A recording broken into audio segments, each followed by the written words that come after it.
Mbote pe balosako na bino banso bama batata bandeko balandi ya Ngbunduka monene ya bakulu balandi ya Congo bololo en tout cas na pesi bino banso bayenge pe balosako bambote na bino banso bino ba oyo bozwi litomba penza ya kofanda pona kolanda biso en tout cas na Ngbunduka monene ya bakulu bama batata bandeko ya solo penza lelo ezali mokolo mwa mibale ya mposo mokolo mwa tuku mibale na minei sanza ya minei mobu ya koto mibale na zomi na mwambi bongo tokombi bongo na ngonga ya zomi na mitano na miniti mwambi dengi koloba ete ngonga ya misato na miniti mwambi ya sima ya nzanga awa na mboka ya Europe centrale bama batata bandeko plus particulièrement na Bundesrepublik Deutschland na yango bama batata bandeko toye mpono tokoka nanu kosolola na pokwa na lolo topesa bino maye oyo tolengeli mpo na biso na pokwa na lolo bama batata bandeko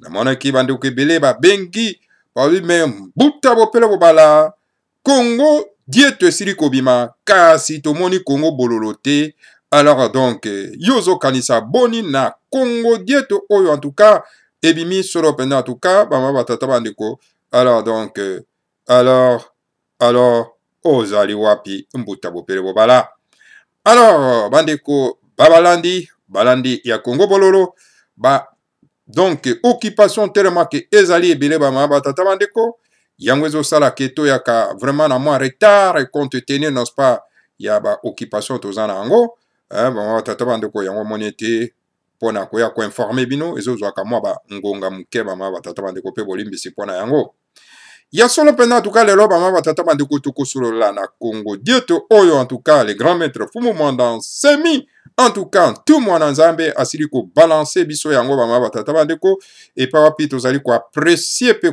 toza ko remercier en tout cas mbuta tout mwa manse na mboka Martinique oyo solo pena en tout cas a balancer ka biso solo pena en tout cas ba Congo dieto oyo poto za connaissance nango bama batata bandeko sans plus tard sans ko bossa na plutôt ko pesa pe matondo mingi en tout cas na Yaya Elonga Shuna oyo solo en tout cas a mankaka te mpona ko balancer biso yango de que en tout cas mbuta tout mwa mase asili solo penda ko balancer yango sur le net alors voilà et Yaya Elonga Shuna donc azangaka te mpona ko récupérer pe ko balancer biso yango bama batata bandeko en tout cas matondo mingi mpona musala munene oyo bozali solo penda en tout cas kosala bama batata bandeko yango les grands maîtres alobaka te il faut kosala nous devons travailler pour que tobima na résultat escompté nous devons travailler oyebi yango malamu babungisa biso mingi en tout cas bakomisa biso solo penda bakoni epa wapi bazali kotia na kati na moto po topelisaka bango banzungu na bango epelaka etokaka baliaka alors biso tokufaka nzala bama batata bandeko yango wana les grands maîtres Fumu Mwanda Nsemi tu mwana nzambe yalobi ke esengeli la race bantu travailler très fort toko travailler na ko récupéraka sa pensée makanisi na ye pona ete tokabola na baimboka o baza nango na bosenga po ete tokoka kozwa pona ete to balola mboka na biso pamba te le grand maître Fumu Mwanda Nsemi alobi balobi en tout cas nzambe apungu tolendo abalolaka mboka te aussi longtemps que baimboka babaloli nano lolenge na bango ya kotalela mokili te alors soki toza kotalela mokili na ndenge ya bato bazali na pays ya ba merde alors mboka kozala toujours merde bama batata bandeko bana lisanga antimanti donc voilà esengeli to balola lolenge na biso ya kotala mokili mpona ete tobongola mboka na biso ezwa mbongo wana omoni pour le moment tobaloli na lolenge na biso ya kotalela mokili te yango wana omoni Hippolyte Kanambe alias Joseph Kabila mopaya mwana tuti rwandais azo renye na mboka ezali ya ye te mboka ya Congo ezali ya ye te Hippolyte Kanambe ayebi yango très bien on a mes conscience bama batata bandeko que ces pays ne m'appartient pas et je m'impose parce que nakuti ba burik nakuti bainga nakati ya mboko yango naza ko mi imposer pe nazo régner par la violence par la force bama batata bandeko alors tango baimboka bako balola lolenge na bango akotala mokili alors na tango wana en tout cas Hippolyte Kanambe akosala ta 24 heures toko benga na ye alors pour que baimboka bako balola lolenge na bango akotala mokili bolimbisi esengeli sikoyo to travailler comme dit le grand maître pour que to lamusa bana mboka na pensée na ye oyo autu nango epa ya mokili na molimo oyo ye aza kokitisa biso à travers bakongo die to bamama batata bandeko esika wapi baimboka bakolamuka tala epa tokobengana Hippolyte Kanambe alias Joseph Kabila mwana ya tuti Rwanda. En tout cas matondo mingi na bino banso lelo en tout cas tokotia solo penda Congo die to likolo na mesa bamama batata bandeko pona ete tokoka solo penda ko analyser ensemble bamama batata bandeko maye o le grand maître alobi na kati ya Congo die to parce que ba incompréhension ezali bamama batata bandeko manque ya compréhension ezali bamama batata bandeko manque ya discernement na pensée à le grand maître Fumanda Nsemi nga na kotia nano mwa bongo na ngai mwa mayele na ngai na kati na pensée na kota na percée pensée ya le grand maître Fumanda Nsemi na kati na Congo dieto oyo ya sili kokoma mama batata bandeko bana lisanga antimanti yango wana tanga komaka le grand maître alobaka esengeli bo yoka botala pensée na ngai naza koloba nini na makambo nazali kokoma. Alors ceux qui bozo tanga ngo di manière superficielle, alors vous ne comprendrez jamais tout mon nzambe bama batata bandeko bana lisanga antimanti. Bana somi ya mboka Congo, voilà, pona ete toko banda nano na likambo etali soro penda SADC. SADC azali na réunion kuna na mboka ya Rwanda bama batata bandeko na Angola. Epa wapi ya solo penda bama batata bandeko babingisaki mopaya oyo azala na moto ya mboka na biso, un tuti rwandais alingi ko régner na kati ya mboka na biso po ete ayebi ete akuti bato oyo bazanga moya pe mayele. Alors babingisaki na réunion kuna bama batata bandeko na ba ero oyo ezali koya tokoyeba ko récupérer ba information oyo ekouta kuna bama batata bandeko pona ete tokoka solo penda ko kabola bino yango poto eba maye oyo mazali koleka kuna na milulu oyo babengisi Hippolyte Kanambe. Parce que la fois passée babengisaki Hippolyte Kanambe, alors Hippolyte Kanambe a se excuser na ye, alobe akoya te, atindi donc bambwa na ye, Sioki Tundu et les autres, po bakenda ko représenter na kati na milulu wana et salemaki na mboka ya Angola oyo SADC abengisaki. Mais alors, bakonzi ya SADC bamonaki c'est une insulte à notre égard, bama batata bandeko, to bengisi yo moto zali concerné na makambo zali koleka na mboka ya Congo, alors yo zo otindela biso bambwa na yo, po ete baya ko représenter yo, donc ozo mona biso, donc bato pamba na miso na yo.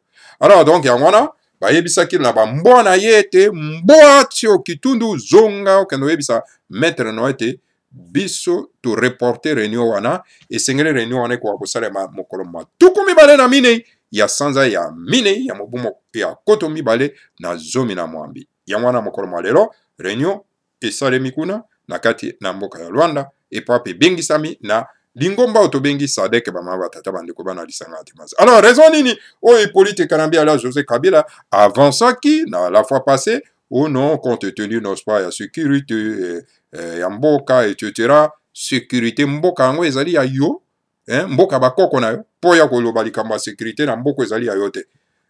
Et tu finiras toujours par quitter ces pays-là et rentrer chez toi là où bakoko no batikela yo mboka ma batata bandeko ngongano esili kokoka.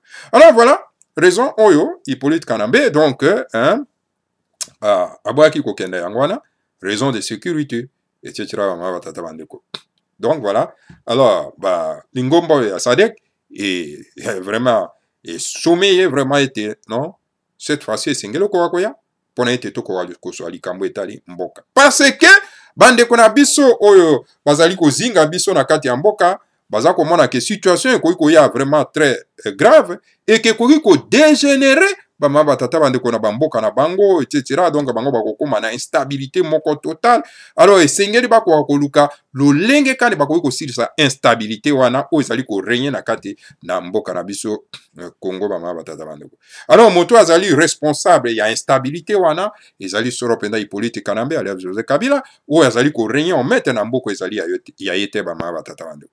Et donc voilà, au moment où bandeko bana somi ya mboka ya Congo bazali agité pona ete changement eko wakoya na kati ya mboka, alors Hippolyte Kanambe yaza ko tirer ba ficelle et puis aza ko somba ba mindoki de gauche à droite ko sala ka ba alliance na ba mboka mususu ba mboka lokola Chine, ba mboka lokola France, ba mboka lokola Russie, ba mboka lokola Ukraine, ba mboka lokola Serbie, donc ba mboka lokola ba Israël, azo somba ba mindoki ba nini ba équipement ba nini, tout simplement kaka po se mettre na kati ya mboko ezali ya été.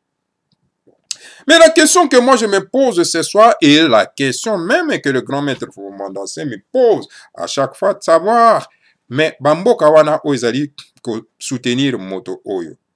Est-ce que na bamboka na bango bakoki kondima ete mopaya ko gouverner mboka na bango? Est-ce qu'en Israël, les pa ya bayuda, bakoki kondima ete palestinien comme président, donc premier ministre, ya mboka ya état hébreu? Alors tala, et pourtant, Israël, na ba palestinien, ils sont issus du même père. Alors, bako lingate que palestinien comme président ou bien premier ministre d'Amboka, il y a État d'Israël. Alors, pourquoi okoki ko soutenir vraiment donc ba criminel, ba terroriste na kati na mboka ya Congo ba batata bando. C'est ça la question que nous devons nécessairement poser, n'est-ce pas, à Benjamin Netanyahu, hein, à quoi bango. Omoni ba yuda baza ko se faire haïr na mokili mobimba à cause ya lolenge na bango ya ko se comporter ba batata bando. So tout en Afrique du Sud, hein, ce sont des l'autre sud-africain noir babana ko bundisa apartheid, hein, aux Araki donc système politique moko ya ségrégation raciale, et ce sont toujours les mêmes juifs, hein, o babana ko soutenir donc ba minorité blanche wana, o babana ko nyokolo solo pendant en tout cas ba noir na kati ya mboka na bango. En tout cas, eza système moko, eza bato moko baza trop mauvais ba batata bandi ko bana isanga timati. Alors voilà, situation tozana yango wana ba batata bandi ko, donc politique kanambe, il achète des armes partout na mboka wana. Donc voilà, ponako luka ko se maintenir na mboko ezali ya été, mais kasi toyebi yango akolonga te et akosuka kaka kokende na mboka wana oya bakoko na biso ba batata bandi. Voilà un peu ba batata bandi ko wana ezali moi introduction na ko pesa bino yangwana, hein, information na ko pesa bino concernant donc maye mazali koleka na lingomba ya Sadek. Tokoyeba na ba ero ezali koya, en tout cas tokozwa ba information pe tango tokoya na Congo bololo tokoya ko balancer bino yango lisusu ba batata bandeko. Voilà un peu en gros.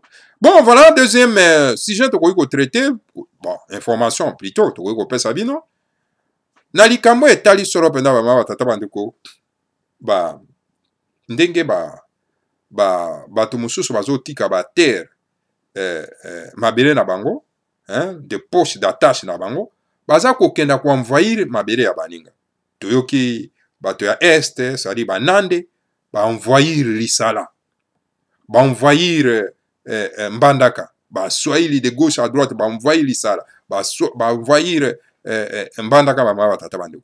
Donc baza ko somba ba mapango, baza ko tonga donc na Lisala donc ezali envahi. Alors bana Lisala bakangi na bango monoko, bazo lobelo côté, bazo tarakaka. Mais boko koma sans terre. Bama batata bando. Tango le grand maître Foumandassé maza koloba, il n'est pas bon. Ya kolongwa na poste d'attache na yo, oyo ba pesa yo siko bota ma po développer yango, okima yango kenda ko koma na poste d'attache ya baninga. Okenda ko tia désordre culturel. Eza malamu te. Et tala likambo le grand maître aza koloba bande ko baza ko sosola ngo ata mukete. Yango no moni bako considérer, bako qualifier d'un tribaliste, etc. Oui, tribalisme c'est quoi? J'ai expliqué la fois passée.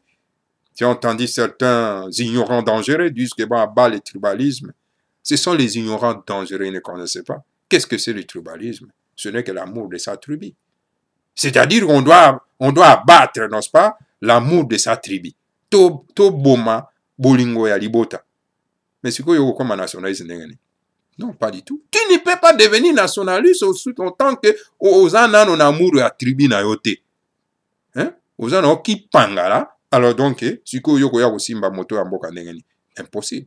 Il faut d'abord olakisa na bolingo oza nango na kati ya libota na yo, nde na ntango wana okoya koyeba na bolingo wana kokamba sikoyo mboka ya bato nyonso ya mabota nyonso.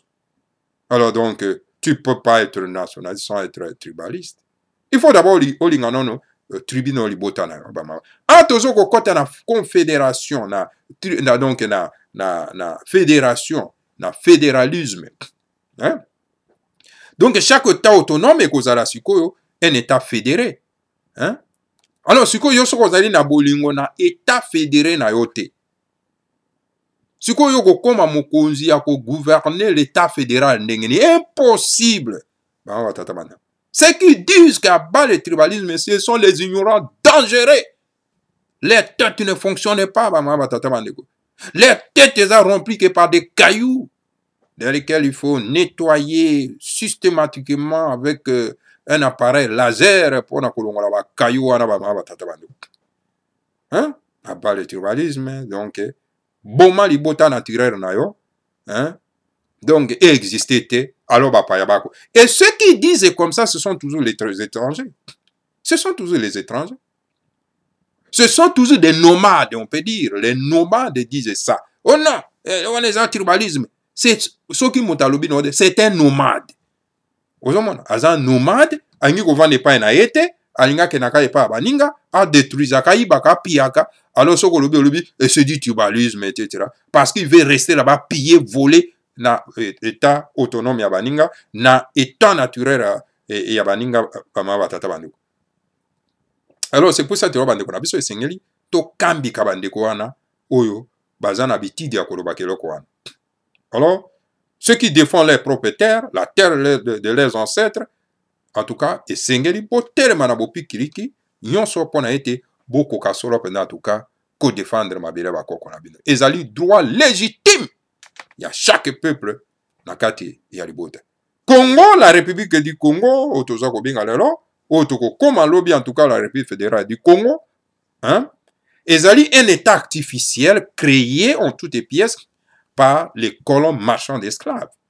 Ezali état oyo naturel oyo ezali créé par nos ancêtres. Non, ce sont des colons qui ont créé ça.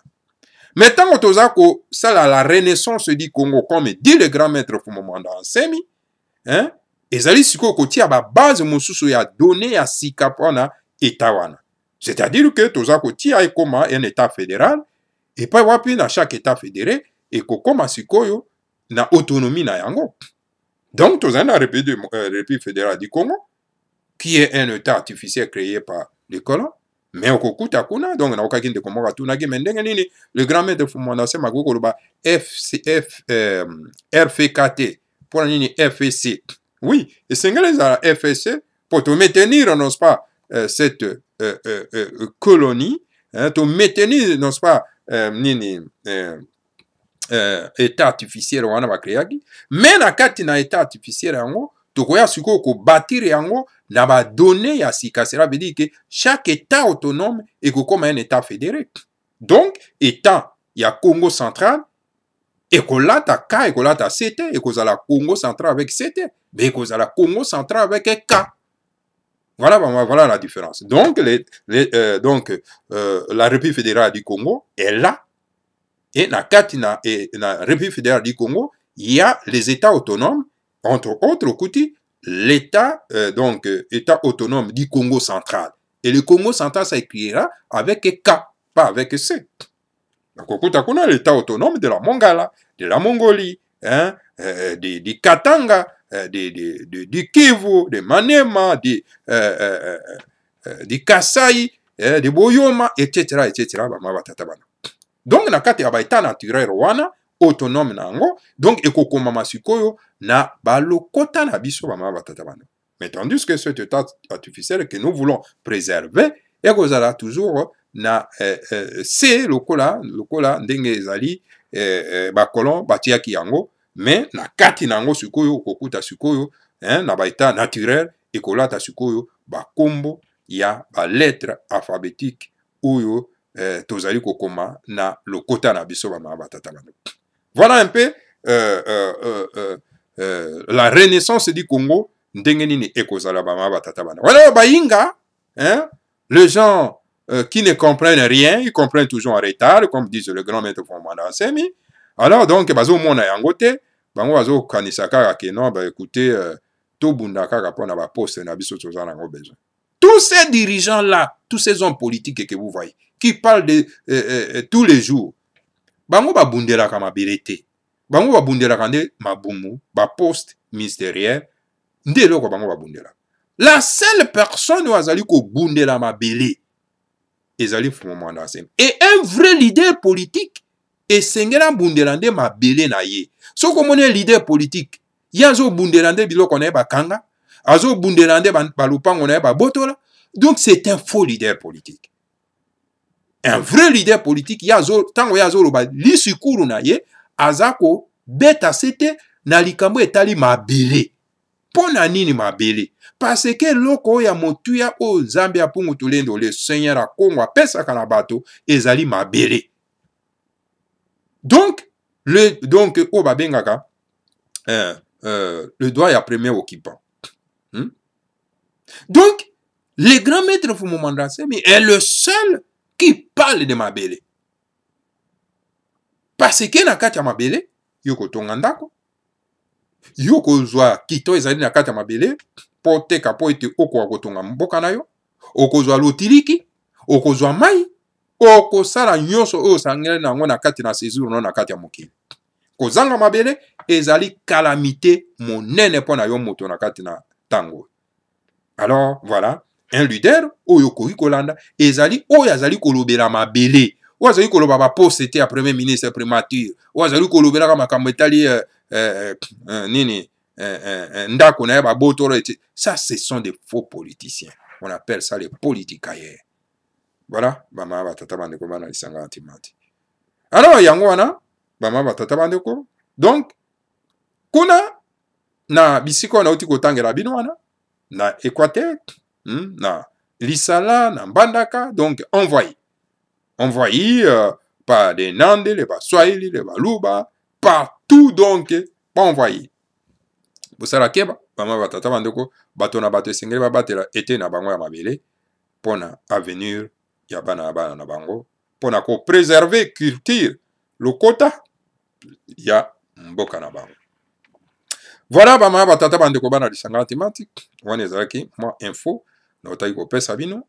Alors tika toleka na Congo dieto oyo tolengeli pona bino na pokwa na lelo, parce que tokozala vraiment moi mokuse bomo mesana. Alors bama batata bandeko tokotanga Congo dieto numéro 33-18. Yango esali moi kokule moi salive na bato, l'incompréhension. Il a pensé à les grands maîtres, et singeli, biso na kati na Congo, bololo, to mekana no ko découvrir, ko décortiquer, en tout cas la pensée du grand maître na kati ya Congo, dieto oyo iya komeli biso, bama batata bandeko. Alors, titre ya Congo dieto ezali nini, bama batata bandeko, bandeko tuna, mais titre yango ezali nini. Fumanda Nsemi répond à Maître Fula Matingu, le secrétaire général du parti politique Bundu dia Mayala, à Kinshasa. Le grand maître Fumanda Nsemi azali ko yanola solo pena en tout cas na maître Fula Matingu ou azali solo pena en tout cas secrétaire général, donc deuxième personnalité après Fumanda Nsemi, na kati na parti politique de bengi Bundu dia Mayala na mboka ya Kinshasa. C'est une grande personnalité, Fula Matingu, maître Fula Matingu. C'est une grande personnalité qu'il ne faut pas que vous soyez dans la légèreté, parce que secrétaire général d'un parti politique, c'est une grande personnalité. Ce que bon, moi, j'ai une petite personnalité pour le moment, parce que Bundu dia Mayala les alliés na pouvoir te, il y a une petite personnalité, mais attention, mais ceux qui Bundu dia Mayala, l'élo na bokonzi, donc, Maître Fula Matingu, c'est une grande personnalité, parce que c'est le numéro 2 du parti politique Bundu dia Mayala.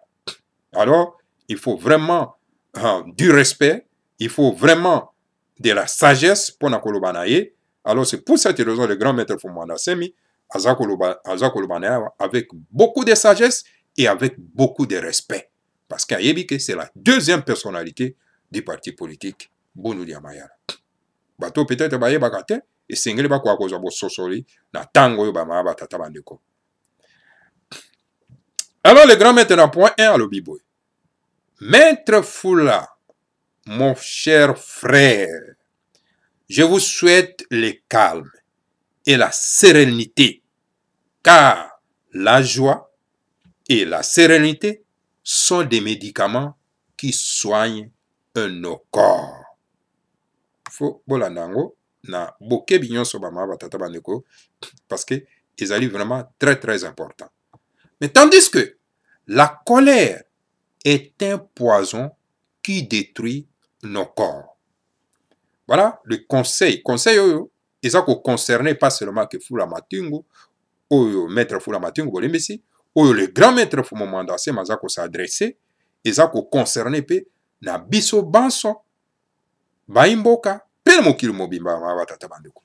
Ezali très très important bamama batata bandeko, po ete ezali vraiment ko profiter na biso nyonso na tango le grand maître azali koloba bamama batata bandeko. Le grand maître alobi boye, alobi maître Fula Matungu, alobi mon frère. En tout cas, nazali ko souhaiter te kimia ezala. Kimia ezala, calme ezala, sérénité. En tout cas, pambate, esengo, na sérénité, ezali kisi mono monene, oyo en tout cas, ebikisaka nzoto na biso bamama batata bando. Mono, kisi monene, oyo ebikisaka nzoto na biso. Mais tandis que, kanda, ezali poison. Ezali poison monene oyo ebebisaka nzoto na biso. Bato basilikaka mingi, boye bango ete, soko ozali na kozosilika mingi mingi, eza ba mama bazalaka na zemi, soko ozo kosilika mingi mingi, ozali ko détruire mwana. Ozo détruire nzoto po ozali ko détruire mwana waza na kati na. Il faut qu'on soit toujours calme. Soki comme ozali calme, avec sérénité. Voilà les grands maîtres Fumo Mwandase. L'homme fort de la sagesse Congo. Nenga pesaka conseil. Maître Fula, numéro 2. Nous avons travaillé avec vous pendant longtemps. Tu me connais, je te connais. Tu sais que je t'ai toujours écouté quand la demande est normale. Mais, en consultant mon cœur au sujet du fait qui s'allume en Europe, mon cœur me dit clairement que ceux qui tirent la ficelle du fait qui s'allume en Europe sont ici à Kinshasa. Le grand maître Fumo Mwandase alobi, alobi na Fula Matungu alobi, maître Fula Matungu alobi, oyebi tosala na yo longwa kala. Pe vraiment bambula ebele. Oyebi ngai e ngai pe na yebi yo. Alors, oyebi yango ke na yo kaka yo toujours tango yo salaka demande na yo o ezali normal na yo kaka. Tango yo sengaka, tango yo lobaka na yo kaka yo penza. Kasi me tango na kei kotuna motema na ngai, na likambo etali solo pena moto mozali kopela na kati na mokili mwa poto. Motema na ngai elobi na ngai clairement ke moto ezali kopela na mokili na poto, bato oyo bazali kobenda singa wana po ete moto ekoka kopela na poto, ezali bato bazali wana kati na mboka ya Kinshasa wa. Bato bazali na kati na Kinshasa, bango nde bato bazali kopelisa moto oyo ezali kopela awa na kati na mokili na poto. Boyebi moto ezali kopela awa na kati na mokili na poto entre bana ya Bundu ya Mayala. Baba tata bandeko. Et puis wapi boyokaki dernièrement mafinga na kati na bayimbunduka na bango, bakaloni na kati na bayimbunduka na bango. Alors nyonso wana ekomeli le grand maître Fumo Mwandase. Puis c'est un grand voyant. Atuni na kati ya motema na ye amoni ete te bato oyo bazali kopelisa moto bazali koutande awa bazali koutilize bato bazali kosala mafinga kuna na kati na Europe, bazali kopelisa moto kuna na kati na Europe bama batata banda. Alors donc bao nyonso bazali kofinga wana bazali kopelisa moto bato bazali kobenda singa wana po ete moto moko akopela bazali na mboka Kinshasa bama batata bandeko. Alors boya ko comprendre yango très bien que hein, ceux qui insultent les autres, alors donc bazali utilisé na bato bazana Kinshasa. Point 3. Dans ces conditions, soyez patients et attendons un congrès du parti dans lequel nous allons laver les singes sales en famille. Je ne crois pas que quelqu'un dans le passé qui a travaillé pour le Benelux au profit d'un certain parti puisse manquer de l'expérience que nous pouvons utiliser à notre profit. Bolanda, alobi le grand maître Fumanda Nsemi, alobi na fula matengo alobi, na condition oyo, na sengi na yo, ozala penza patient. Ozala na patience mingi. Et que, obzela tango tokosala congrès ya parti na biso. Et pa wapi toko sukola en tout cas maboko mabiso na libota. Toko vanda. Po ete toko wakosilisa mabe mabiso na kati ya libota nde toko sukola maboko mabiso tolongola bambeba nyonso tu oyo tosalaki entre biso. Kasi nakanisi te penza ke moto oyo asila kosala kalakala na pona en tout cas na Benelux na profit ya parti moko songolo et que lelo oyo akoka penza solo penza en tout cas kozanga bwanya expérience oyo tokoki solo penza ko utiliser po ekoka kozala komema biso na profit na yango. Voilà le grand maître ndenga zali koloba avec sagesse. Mais je ne pense pas. Et que moto ya sa sala na un parti politique songolo ou azalaki représentant à parti politique songolo na kati na mboka ya Benelux. Akoka solo pena tuka kozanga expérience. Oyo epai wapi biso tokoki ko profiter nango, tokoki ko utiliser po tokoka ko zwa profit na yango. Alors ba mama tata maneko. Ici, na esika o lisusu, bomoni le grand maître Fumanda Nsemi à s'adresser clairement à nani. Alors allez-y comprendre. Donc voilà, celui qui a travaillé na parti politique songolo et que lelo azako se retrouver na kati ya parti politique ya Bundu Nyamayala. Alors donc akoka kozanga expérience na situation oyo toza komona na moto ezali kopela na kati na Europe oyo ezali kozikisa ndako oyo ezali kolakisa na banguna ete tala kuna mpe na kati ya parti politique wana moto mpe ezali kopela or que le seul parti politique oyo banguna baza kobanga ezali solo mpenza en tout cas Bundu Nyamayala et que l'ennemi fait par tous les moyens pour na détruire Bundu Nyamayala en Europe comme pe bazako luka ko détruire yango kuna na kati na mokili mwa Congo ba batata mandeko. Alors donc esengeli tofungola miso pona ete monguna zwa nzela ya kokota te azo ekuke ya kokota te pona koluka ko détruire le grand parti divin otobengi Bundu Nyamayala. Voilà le grand maître Fumanda Nsemi ndenga za ko s'adresser na esika yo ba batata mandeko. Alors, ce que ça analyse, moto ezali kopela na kati ya parti en Europe. Alors, moto ezali kopela. Ok, toyebi ete moko na biso aza kokamba solo pena en tout cas parti wana. Mais moto ko isu kopela na moto azali solo pena na expérience. Oyo a travaillé à sala na parti songolo. Alors donc, c'est à nous d'analyser et comprendre la pensée du grand maître. Point 4. À cause du travail de qualité que son site fait à notre profit. Toumamassé. Vous connaissez Toumamassé, non? Maman batata bandeko. Oli misi pona yango. Na koka solo pena kotombo la page. Potola nango na bokebi nyonso. Maman batata bandeko. Alors, donc voilà.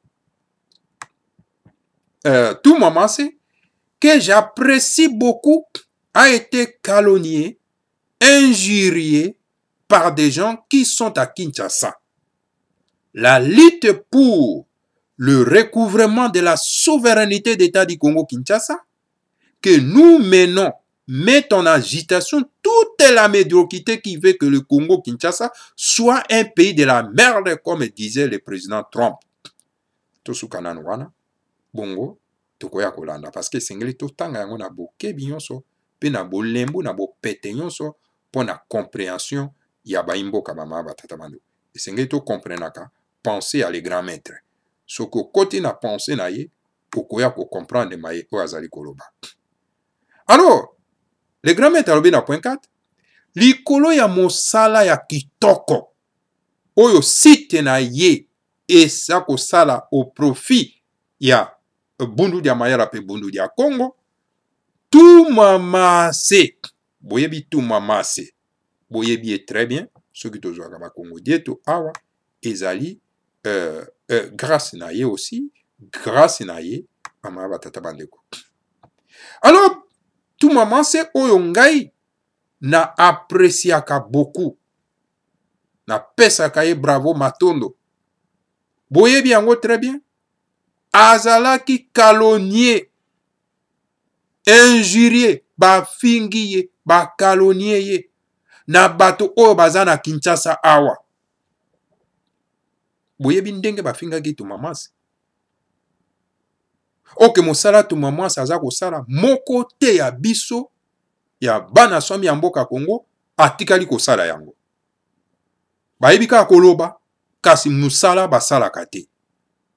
Alors tala mosala oyo, ce grand esprit Toumamassé azali kosala pona bundu dia mayala pe bundu dia Congo, et que cet homme-là, ce grand homme, a été calomnié, injurié na bato bazana Kinshasa. Parce que bato bazana Kinshasa mosala bango ezali koluka ko combattre ba oyo baza kotanga kombo ya Fumumanda Nsemi. Ils ne veulent pas entendre moto nyonso tu azali kotanga kombo ya Fumumanda Nsemi. Soki ozali kotanga kombo ya Fumumanda Nsemi, ozali ko bimisa pensée na ye, vous êtes devenu ennemi na bango.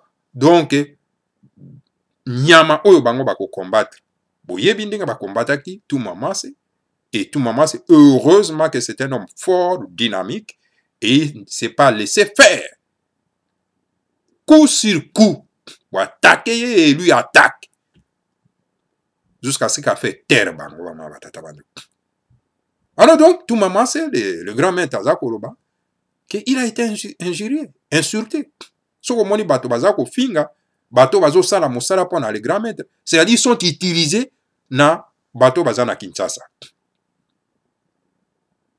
Voilà, bama batata bando. Alors le grand maître alobi, bitumba oyo tozako bunda po ete tokoka solo penda ko zongisa bo somi na biso ya mboka ya Congo.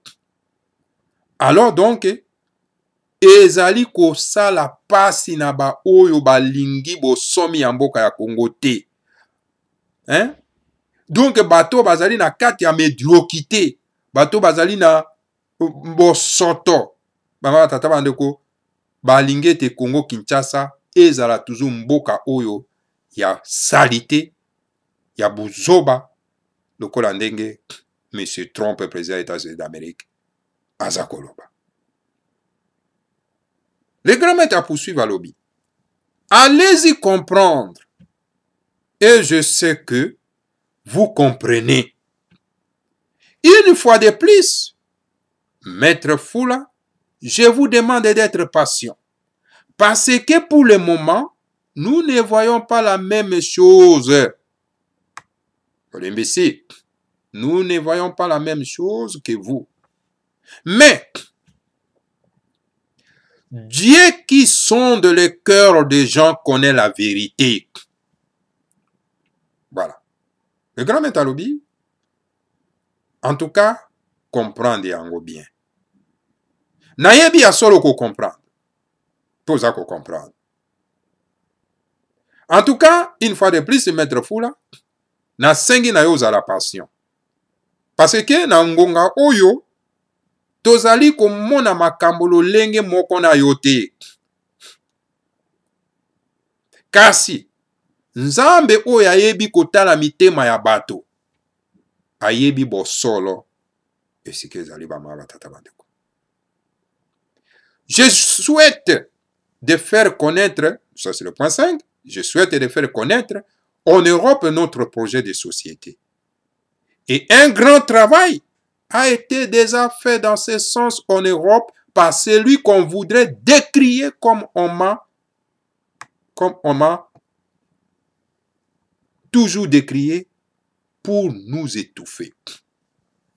Alobi di kanisi na ngai ezali ete tokoka kolakisa na mokili mwa poto projet de société na biso. Kasi oyebi yango malamu.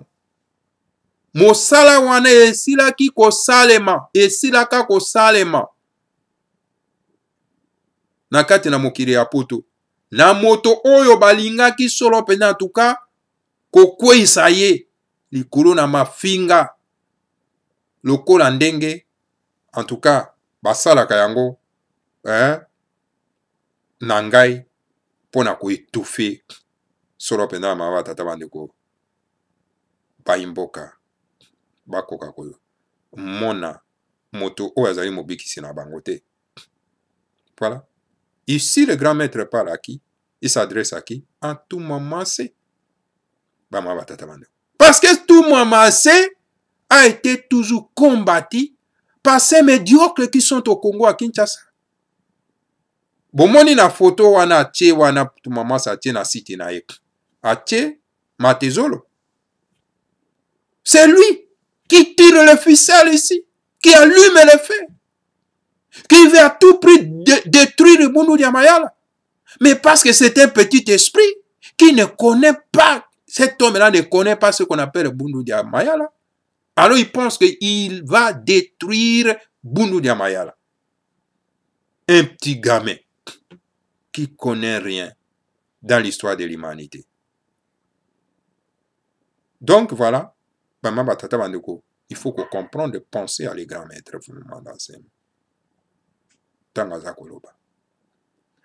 Le point 6, le grand maître Alobibo.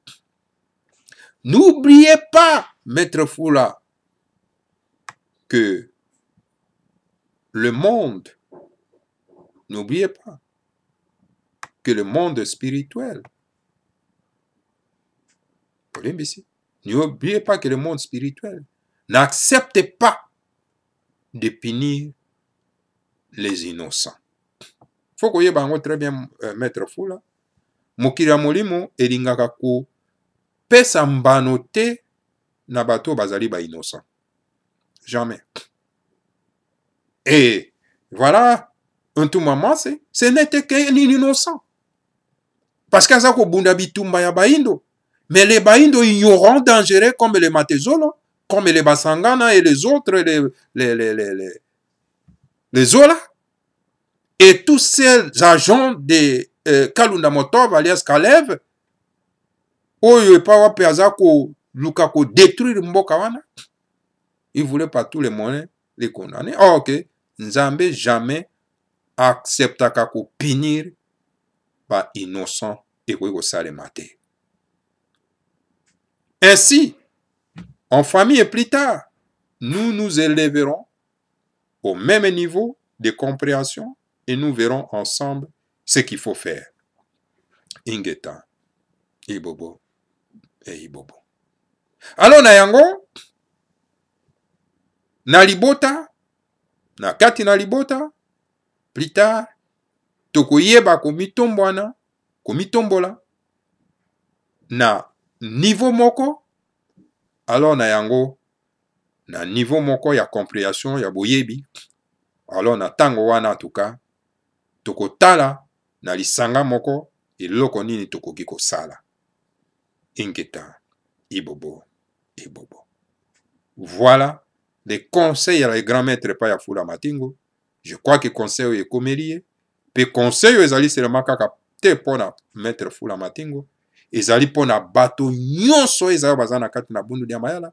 Pe bao nyonso bazali na kati ya mboka ya Congo ba batata bandeko. Pe na baindo banso pe bako profiter na grand conseil. Alors pona les autres, ils pensent que voilà, le grand maître a wana pona bâton. S'il y a un problème, donc et sengela zo nzete a beta na moto azali fautif. Wana wabi ok voilà, c'est ce que nous voulons.